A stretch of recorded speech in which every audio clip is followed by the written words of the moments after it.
बिस्मिल्लाहिर्रहमानिर्रहीम।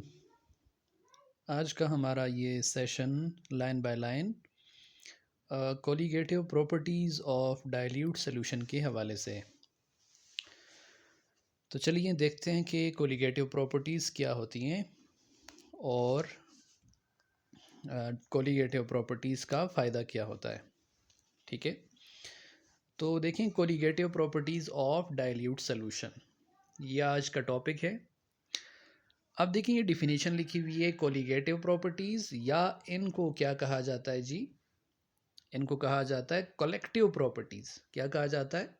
Collective properties are those properties, ये ऐसी प्रॉपर्टीज़ होती हैं which depend only on the number of solute particles, जो सिर्फ और सिर्फ डिपेंड करती हैं सल्यूट के पार्टिकल्स की तादाद पे, यानी नंबर ऑफ सल्यूट पार्टिकल्स पे। ठीक है, but not on the nature of the salute particles, लेकिन सल्यूट के पार्टिकल्स की नेचर पे इनका डिपेंड नहीं होता। क्या मतलब है? फॉर एग्जांपल मैंने सल्यूट डाल दिया NaCl और दूसरा सोल्यूशन मैंने लिया, उसमें मैंने ग्लूकोज एज अ सल्यूट क्या कर दिया, ऐड कर दिया। ठीक है, तो सोल्यूशन की ये ऐसी प्रॉपर्टीज़ होंगी जिसका डिपेंड इस पे नहीं होगा कि आपने कौन सी चीज़ सल्यूट के तौर पर यूज़ की है, यानी उसकी नेचर क्या है। भले वो NaCl ले लें आप या ग्लूकोज ले लें, तो इस बात पे इन प्रॉपर्टीज़ का डिपेंड नहीं होगा। इनका डिपेंड किस पे होगा कि आपने जो सल्यूट लिया है, चाहे वो आपने NaCl लिया है या आपने ग्लूकोज लिया है, आपने इसके नंबर ऑफ पार्टिकल्स कितने लिए, यानी नंबर ऑफ मोल्स कितने लिए हैं। ठीक है, इस पे इसका डिपेंड होगा। तो ऐसी प्रॉपर्टीज़ जिनका ताल्लुक सिर्फ किसके साथ होता है, सल्यूट पार्टिकल्स की तादाद के साथ होता है, लेकिन nature of the salute particles पे नहीं होता, उनको कहा जाता है कोलिगेटिव प्रॉपर्टीज़। आगे कह रहे the study of colligative properties is important specially because they provide methods for determining the molecular weight of the dissolved substances। कह रहा है कि कोलिगेटिव प्रॉपर्टीज़ को स्टडी करना, उनका मुताला करना, ये इम्पोर्टेंट है, अहम है, स्पेशली ख़ास कर because they provide methods for determining the molecular weight of the dissolve substances. आप कोलिगेटिव प्रॉपर्टीज़ को स्टडी करते हैं तो उससे आप क्या डिटर्मिन कर सकते हैं, क्या मालूम कर सकते हैं कि जो डिज़ोल्व सब्सटेंस है, यानी जो सल्यूट है, उसका मॉलिक्यूलर वेट आप निकाल सकते हैं। आप कोलिगेटिव प्रॉपर्टी को स्टडी करेंगे, उससे आप क्या मालूम कर सकते हैं कि डिज़ोल्व जो सब्सटेंस है उसका मॉलिक्यूलर वेट कितना है, यानी आप नेचर मालूम कर सकते हैं कि वो असल जो सब्सटेंस था वो क्या था। Colligative properties of a dilute solution containing a non-volatile non-electrolyte solution are। तो अगर डाइल्यूट सोल्यूशन आपने लिया है, सल्यूट की मकदार बहुत कम है और सोल्यूशन है भी क्या, नॉन वोलेटाइल और नॉन इलेक्ट्रोलिटिक, यानी उसके अंदर जो सल्यूट आपने लिया है वो नॉन वोलेटाइल है, उसके वेपर्स नहीं बनते और वो डिसोसिएट नहीं होता, तो ऐसे डाइल्यूट सोल्यूशन की जो कोलिगेटिव प्रॉपर्टीज़ होती हैं वो कौन सी होती हैं? वो ये होती हैं जी। पहला है lowering of the vapour pressure, lowering of the vapour pressure. दूसरा है elevation of the boiling point. तीसरा है डिप्रेशन इन फ्रीजिंग पॉइंट। और चौथा है ऑस्मोटिक प्रेशर। ये चार कोलिगेटिव प्रॉपर्टीज़ हैं डाइल्यूट सॉल्यूशंस के लिए, जबकि सल्यूट क्या होता है, नॉन वोलेटाइल और नॉन इलेक्ट्रोलाइट। अब देखिए लोवरिंग ऑफ वेपर प्रेशर से मुराद क्या है। वेपर प्रेशर से मुराद है, लोवरिंग ऑफ वेपर प्रेशर का मतलब है वेपर प्रेशर का क्या होना, कम होना। ये ऊपर भी हमने डिस्कस किया था पिछले लेक्चर में। एलिवेशन ऑफ बॉइलिंग पॉइंट से मुराद है बॉइलिंग पॉइंट का बढ़ जाना, इंक्रीज हो जाना। ठीक है, डिप्रेशन इन फ्रीजिंग पॉइंट का मतलब है फ्रीजिंग पॉइंट का डिप्रेस हो जाना, यानी कम हो जाना, डिक्रीज हो जाना। और इसी तरह ऑस्मोटिक प्रेशर भी है कोलिगेटिव प्रॉपर्टी। तो वन बाय वन इसको हम क्या करेंगे, डिस्कस करेंगे। तो आज इस लेक्चर में हम पहली प्रॉपर्टी जो है वेपर प्रेशर लोवरिंग, उसको हम क्या करेंगे, डिस्कस करेंगे। तो देखें, कहते हैं कि the lowering of vapour pressure can be use to calculate the molecular mass of the solute as follows. पहली बात तो ये है वेपर प्रेशर लोवरिंग का मतलब क्या है। देखिए आपने कोई भी सॉल्वेंट लिया है, सॉल्वेंट, उसके अंदर अगर आपने सल्यूट ऐड कर दिया ऐसा कि वो नॉन वोलेटाइल था, क्या था, नॉन वोलेटाइल और नॉन इलेक्ट्रोलाइट, तो वो क्या करेगा, वो जब इसके अंदर डिसॉल्व आप करेंगे तो वो इस सॉल्वेंट के वेपर प्रेशर को क्या कर देगा, कम कर देगा। क्या कर देगा, कम कर देगा। इसी को कहते हैं लोवरिंग ऑफ वेपर प्रेशर, और ये पिछले लेक्चर में हमने इसको डिस्कस किया था।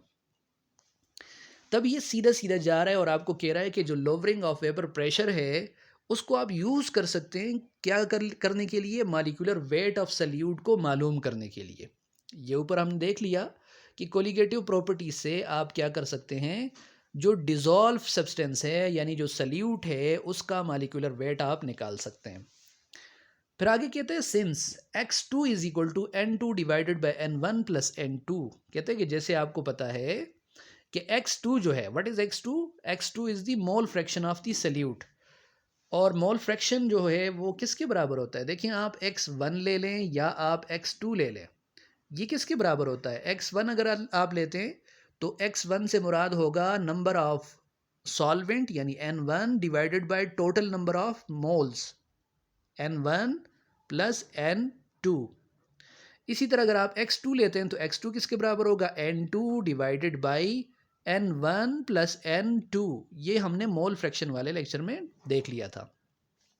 तो यही चीज़ इसने, ये वाली चीज़ इसने यहाँ पे लिखी हुई है कि x2 जो है वो किसके बराबर है, वो n2 divided by n1 plus n2 के बराबर है।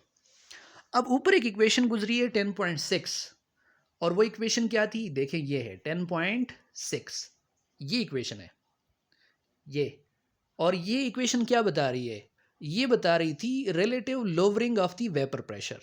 ये डेल्टा पी क्या था, ये change in vapour pressure divided by vapour pressure of the solvent in the pure state. इसको हमने कहा था relative vapour pressure, relative lowering in the vapour pressure, यानी जो सॉल्वेंट आपने पिवर लिया था उस वक्त उसका प्रेशर क्या था, और उससे रिलेटिव अब जब सल्यूट आपने ऐड कर दिया तो कितनी लोवरिंग हो गई, इसको कहते हैं relative lowering in the vapour pressure. और ये सल्यूट ये किसके बराबर है, ये mole fraction of the solute के बराबर आ रहा था, ये हमने डिस्कस कर लिया था। अब यही इक्वेशन उठा के वो यहाँ पे यूज़ कर रहा है, तो ये देखें ये x2 जो है ये किसके बराबर होगा, ये यही ऊपर हम पढ़ के आए हैं, delta P divided by P nought, यानी lowering of the vapour pressure, relative lowering of the vapour pressure is equal to mole fraction of the solute. ठीक है, अब ये relative lowering of vapour pressure यहाँ पे इसने लिख लिया, और देखें कैसे लिखा हुआ है, P not minus P S divided by P not. ये डेल्टा पी की जगह पे असल में इसने यहाँ पे क्या लिख लिया, डेल्टा पी को इसने लिख लिया P not minus P S. P not क्या है, P not is the vapour pressure of the solvent in pure form, minus P S क्या है, पी एस का मतलब जब आपने उसके अंदर सल्यूट ऐड कर दिया फिर जो सॉल्यूशन का वेपर प्रेशर आया उसको पी एस से डिनोट किया है, तो ये डेल्टा पी होगा यानी change in the vapour pressure आएगा। ठीक है, और डिवाइडेड बाय पी नॉट जो है ये relative lowering of the vapour pressure के लिए है। तो ये तो हम पहले से पढ़ चुके हैं, ये किसके बराबर होगा, delta P divided by P not, यही चीज़ है डेल्टा पी, और ये डेल्टा पी इसके बराबर है डिवाइडेड बाय पी नॉट अपनी जगह पे। अब इसने क्या किया, x2 की जगह पर, ये देखें ये बराबर है x2 के, तो x2 की वैल्यू इसने पुट की, और x2 की वैल्यू क्या है, n2 divided by n1 plus n2, और इसको इक्वेशन नंबर 10.7 कह दिया। ठीक है, अब ये इक्वेशन जो है कहता है 10.7 जो इक्वेशन है represents another form of Raoult's law, ये राउल्स लॉ की एक और हालत को क्या कर रहा है, रिप्रेजेंट कर रहा है। अब देखें, कहते हैं कि if mass of the pure solvent, जो सॉल्वेंट है पेवर सॉल्वेंट, अगर उसके मास को आप W1 से डिनोट करें और उसके मॉलिक्यूलर मास को M1 से डिनोट करें, इसी तरह जो पेवर सल्यूट है जब आपने डिसॉल्व नहीं किया उसको, तो उसको अगर आप W2 से और उसके मॉलिक्यूलर मास को M2 से रिप्रेजेंट करें तो फिर ये इक्वेशन बन जाएगी ऐसे, ये 10.7 जो इक्वेशन है ये इस हालत में चली जाएगी। अब ये कैसे आई है, देखिए ये तो वही लिखा हुआ है जो ऊपर इक्वेशन में ये, ठीक है, और इज इक्वल टू इसने किसके बराबर कर दिया, देखें ये N2 क्या है, what is N2, N2 is equal to number of moles of solute. अब number of moles of solute, number of moles किसके बराबर होता है? Mass divided by molecular mass. तो मास को हमने डिनोट किया किससे? W2 से। देखें ऊपर जो बताया हुआ है ये W2, mass of the pure solute W2 divided by क्या हो जाएगा? Molecular mass. तो मॉलिक्यूलर मास को आपने M2 से ज़ाहिर किया है सल्यूट के लिए। ये N2 की जगह पे देखें ये आ गया, N2 की जगह पे ये आ गया, W2 डिवाइडेड बाय M2। अब होल डिवाइडेड बाय क्या हो जाएगा? देखें N1 की जगह पे क्या आ जाएगा? W1 divided by M1 plus ये वाला प्लस N2 वही W2 डिवाइडेड बाय M2, ये आ गया जी। तो ये इक्वेशन नंबर क्या बन गई? 10.8। आई होप कि आपको इसकी समझ आ गई होगी। N2 की वैल्यू पुट की ऊपर भी, इसी तरह N1 की वैल्यू नीचे पुट की, प्लस N2 की वैल्यू साथ ऐड कर दी। ठीक है, ये क्या है? ये नंबर ऑफ मोल है। और नंबर ऑफ मोल क्या होता है? मास डिवाइडेड बाय मॉलिक्यूलर मास। और मास को हमने W से रिप्रेजेंट किया है और मॉलिक्यूलर मास को M से रिप्रेजेंट किया है। 1 जो है 1 सॉल्वेंट के लिए है और 2 जो है वो सॉल्यूट के लिए, बाकी कुछ भी नहीं है। ठीक है, अब कहता है कि for a very dilute solution, जब सोल्यूशन बहुत ज़्यादा डाइल्यूट हो, डाइल्यूट का मतलब क्या होगा? यानी उसमें number of moles of salute बहुत कम है, बहुत बहुत क्या है? लेस है। किससे? Number of moles of solvent से। ये मतलब है ये N2 क्या है? Number of moles of salute is very less than, ये निशान किसका है? लेस देन यानी very less than N1। N1 means number of moles of solvent. तो फिर आप देखेंगे जब N2 बहुत छोटा है, N2 बिल्कुल नेग्लिजिबल है, तो आप क्या कर सकते हैं? देखें, आप ऐसे कर सकते हैं कि N1 प्लस N2, यानी जो सोल्यूशन के अंदर टोटल नंबर ऑफ मोल्स हैं सॉल्वेंट और सल्यूट के, उसमें N2 जो है वो तो ना होने के बराबर है, तो इसको आप नेग्लेक्ट कर दें, इसको ज़ीरो मान लें। तो फिर N1 प्लस N2 को डायरेक्ट आप क्या ले सकते हैं? सिर्फ N1 ले सकते हैं, क्योंकि N2 ना होने के बराबर है, बहुत कम है। ठीक है, जब N2 आपने निगलेक्ट कर दिया डिनोमिनेटर से, ये डिनोमिनेटर जो था ये यहाँ पे, अब यहाँ पे आपने इसको जब आपने क्या कर दिया? नेगलेक्ट कर दिया, तो इस पूरे टर्म को भी आप क्या कर देंगे? नेगलेक्ट कर देंगे। तो आपके पास इक्वेशन क्या बन जाएगी?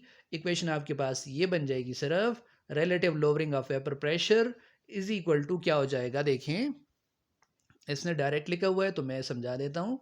ये N2 divided by N1 plus N2 plus N2, ये relative lowering of vapour pressure है। ये किसके बराबर हो जाएगा? देखें, W2 डिवाइडेड बाई M2 और whole divided by W1 divided by M1।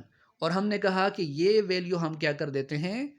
Neglect कर देते हैं, क्योंकि number of moles of salute जो हैं वो ना होने के बराबर हैं, बहुत कम हैं। तो total number of moles of salute में हम किसको ही ले लेते हैं? Number of moles of solvent को ही ले लेते हैं, क्योंकि सल्यूट उसके मुकाबले में बहुत कम है। तो फिर ये relative lowering of vapour pressure सिर्फ किसके बराबर आ जाएगा? W2 divided by M2 whole divided by W1 divided by M1। ठीक है, अब ये कैसे आ गया? देखें, असल में ये क्या था? W2 divided by M2 whole divided by W1 divided by M1। अब देखें, M1 जब ऊपर जाएगा तो इसके साथ क्या होगा? मल्टीप्लाई होगा। तो देखें, W2 और ये ऊपर चला गया तो ये मल्टीप्लाई हो गया यहाँ पे, नीचे W1 अपनी जगह पे, और ये जब नीचे आएगा तो ये इसके साथ क्या हो जाएगा? डिवाइड मल्टीप्लाई हो जाएगा। तो ये W1 डिवाइडेड ये W1 मल्टीप्लाई बाय M2 इसके साथ क्या हो रहा है? मल्टीप्लाई हो रहा है। ठीक है, ये इक्वेशन को रीअरेंज किया हुआ है। अब यहाँ पे इसको मुकम्मल उस तरह तरतीब से लिखना वो थोड़ा स्क्रीन पे पॉसिबल नहीं है, लेकिन चलें इस पे हम लेक्चर लेंगे भी। और वैसे भी अगर आप थोड़ा सा सोच लें तो रीअरेंज किया हुआ है कि W2 जो है उसके साथ ये M1 ऊपर जाके मल्टीप्लाई हो रहा है, और W1 के साथ असल में क्या मल्टीप्लाई हो रहा है? M2 मल्टीप्लाई हो रहा है। ये है इक्वेशन नंबर 10.9। कहता है कि ये इक्वेशन जो है 10.9 can be used to calculate molecular mass of the dissolved substance if relative lowering of vapour pressure and definite mass of the solute in a given amount of solvent are known. कहता है कि आप इस equation से किसकी value निकाल सकते हैं, M2 की वैल्यू निकाल सकते हैं। M2 क्या है, molecular weight of the salute. जब आपको क्या मालूम हो, जब आपको ये पूरा लोवरिंग ऑफ वेपर प्रेशर मालूम हो कि पहले वेपर प्रेशर क्या था और सल्यूट को ऐड करने के बाद वेपर प्रेशर क्या हो गया, ये अगर आपको मालूम है और आपको W2 मालूम है और W1 तो वैसे भी आपको मालूम होगा क्योंकि वो सॉल्वेंट है, वो आप डेफिनेट लेते हैं, वो आपको मालूम होगा।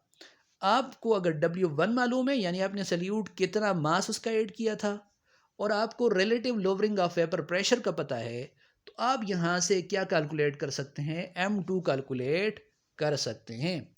ये सारी बात थी किसकी, relative lowering of the vapour pressure की, relative lowering of the vapour pressure की, जो कि पहली कोलिगेटिव प्रॉपर्टी थी और हमने इसको क्या कर लिया, डिस्कस कर लिया। नेक्स्ट आती है बात बॉइलिंग पॉइंट एलिवेशन और फ्रीजिंग पॉइंट डिप्रेशन, तो इंशाल्लाह इसको नेक्स्ट लेक्चर में डिस्कस करेंगे।